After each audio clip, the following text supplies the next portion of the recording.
Elise Dewsberry here, now in the second year of my video blogs about how to get no feedback from Elise.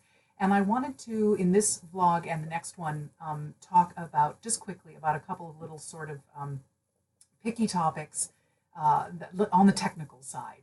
So this one, I'd like to talk a little bit about stage directions. I think one of the most important things to remember when you're writing your stage directions, or once you've gotten into the actual writing of your script, is that you cannot expect the stage directions to do all the work for you.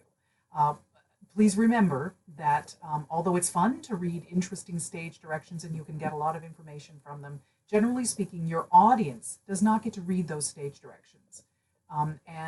So the information that's in them is intended to give the director and the actors and the creative team some idea of the setting and the major actions that are taking place that they need to know about.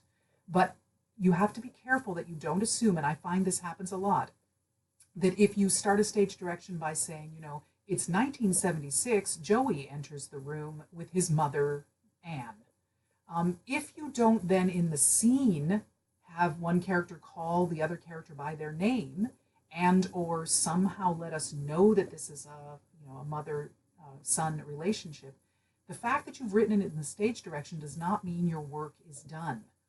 It's amazing to me how often a writer will go pages and pages and pages and pages without giving me the names of the characters because they're in the stage direction. It's a common thing, so I just want to point it out to you. Take a look at your stage directions and make sure that you aren't expecting that your work as a playwright is done because you have identified certain things in the stage direction. If you want your audience to know, take a look at the lines that are being spoken and the action that's happening and make sure that what you want them to know will be clear and that they won't have had to read the stage directions to figure it out. So that's one arena.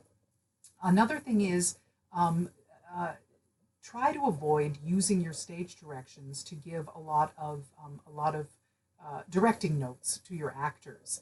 There's nothing wrong with saying in a little aside sarcastically or wiping a tear or laughing, or it's perfectly all right to indicate some of those major kinds of emotions. But if you start to get too particular and go on and on at length about exactly what's going on inside the head of the actor, to my taste, you're trying to become the director, which is not your job in this instance. It could be at some point, but right now you're writing a script.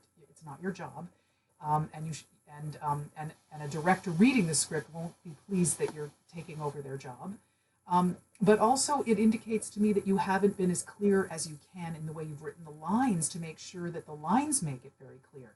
I'm reminded of a story that my mentor John Sparks tells that I really love, where he said at one point he was directing a show and the actors were doing a scene and the writer would come up to him and say, "She's not saying that line sarcastically enough."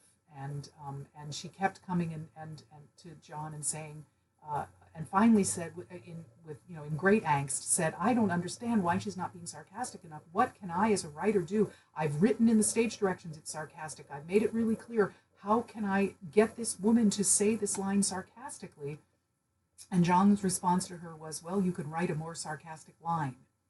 And that's a one-liner version of it, but the idea is, yes, it's okay to indicate general ideas about what you're saying, especially if it goes against, if you want an actor to be playing against the text. But if what you want to get across isn't clear in the text, then you haven't finished your job. So try to avoid the desire to over-direct in your stage directions. And then the last thing I will say, and I've noticed this more and more recently, is make sure that your stage direction at the top of a scene is there only to set up for me what the scene is and who's there at the top of the scene. Don't use your stage direction to describe to me what is going to happen in the scene.